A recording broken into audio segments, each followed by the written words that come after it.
Hey, what's going on today, YouTube? Back with another one. Got my LS430 here, and after a year of ownership, I just wanted to touch base on some of my experiences, why this is still my daily driver. If you haven't already, go ahead and check out the video on this car. I did buy sight unseen from Maine and acquired November 2024. It's been my daily driver ever since, and I just wanted to talk about why this is still my daily driver, my experience with it, you know, good and bad, and it's not too many bad, but I just wanted to talk to y'all about it, right? So this car is not washed. I just really want to give y'all the full perspective on it because this is my daily. This is not a glamour piece. It can be, but I choose for it not to. Even though it is not a glamour piece, it is still a stunning vehicle. I mean, even though it's dirty, still shining. Oh my goodness, still shining. I still got the blemishes on there. I still got the rear bumper that needs to be painted.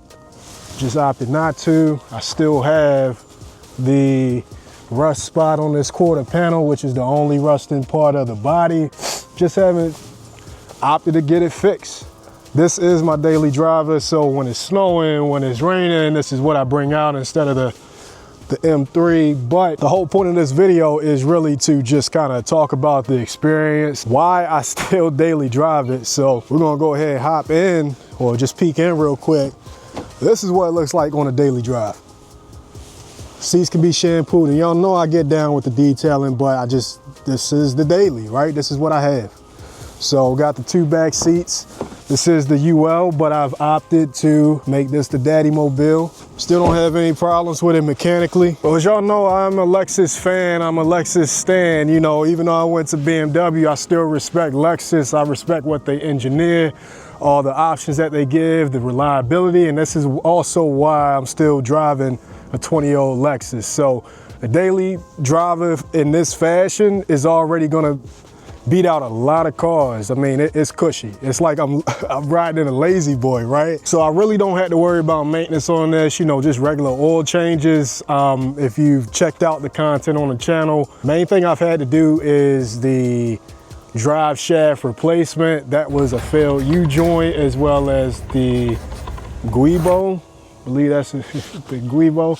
That got just old, and it just didn't make for absorption of shifting and everything. The transmission is solid, it's sturdy, but it shifts like a 20-year-old car. Now, there's some content that I haven't yet uploaded, but I had to get my ECU fixed for some hard shifting.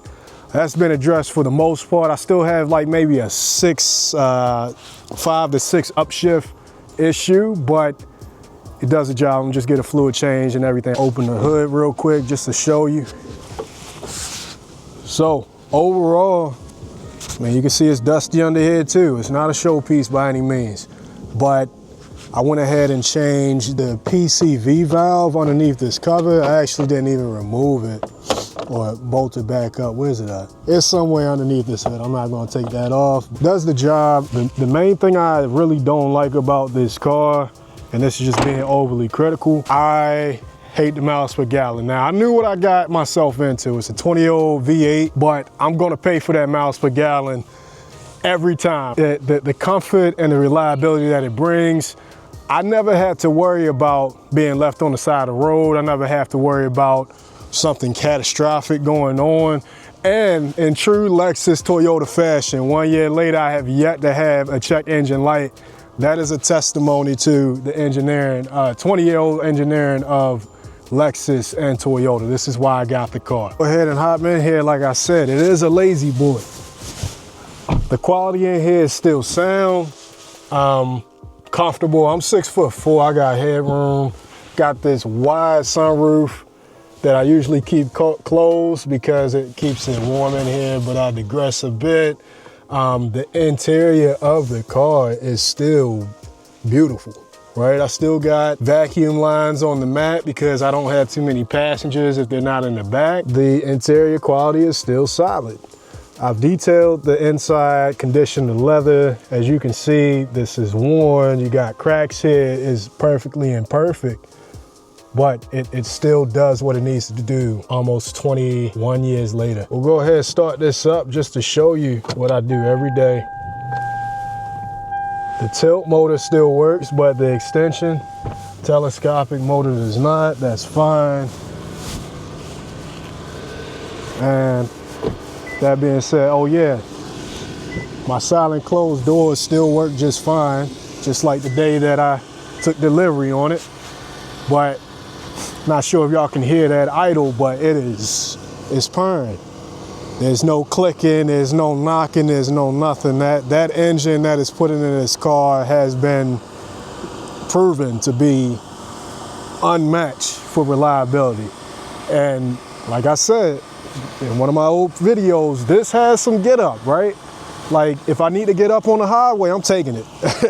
I'm taking it, man. The wheels, they do need to be another powder coat.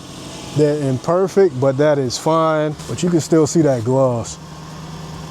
I'm gonna be honest with you, man. Like the old school paint is not the new school paint. I don't care. Nobody say, man. Like there's no way that 20 years later that is not doing what it needs to do. It looks better than some cars on the road. You know, I can park at Walmart. It looks like a classic. It sits like a classic, but it looks like a brand new car. You know, flaws and all. So. There's a certain distinguishment of this car that I don't regret daily driving it. I take pride in daily driving this car, and there's no shame. I know some people like, oh, you got an old car, da da da. Who cares?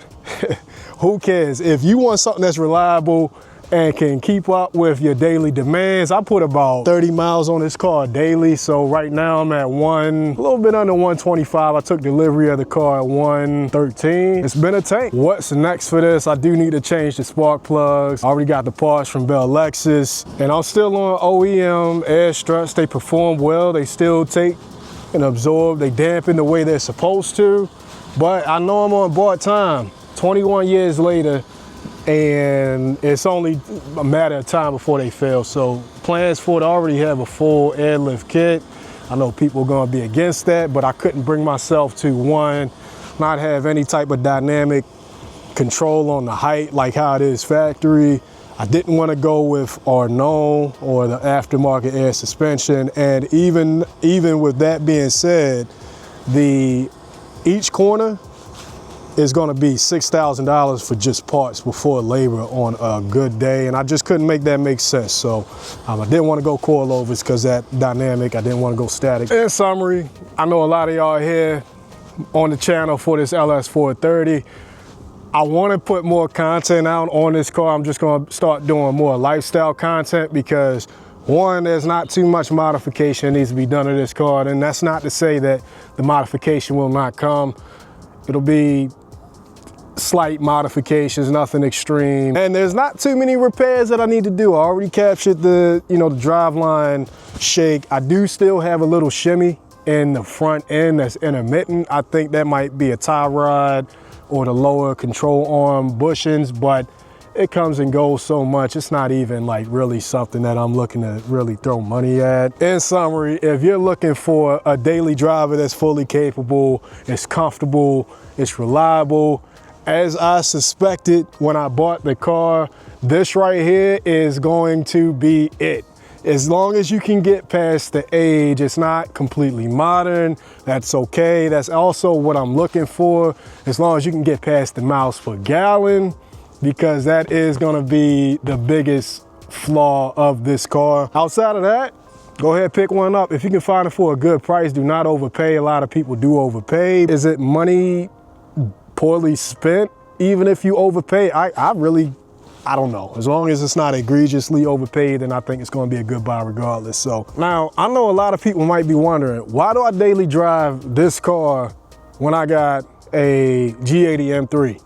It's real simple, to be honest with you. The reliability, and the G80 is reliable, but it's not Lexus reliable, right? It's not tried and proven reliable.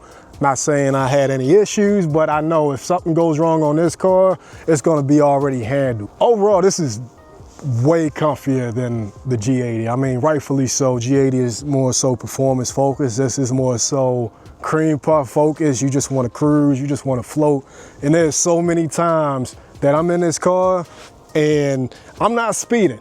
right? Like I'm cruising, I'm doing the speed limit. Now, when the RCF did get stolen, this was more than my daily car. This is my weekend car as well. I had to get from point A to point B in the summertime. I'll let you know, his 80 just fine. I can float by traffic and it's stable.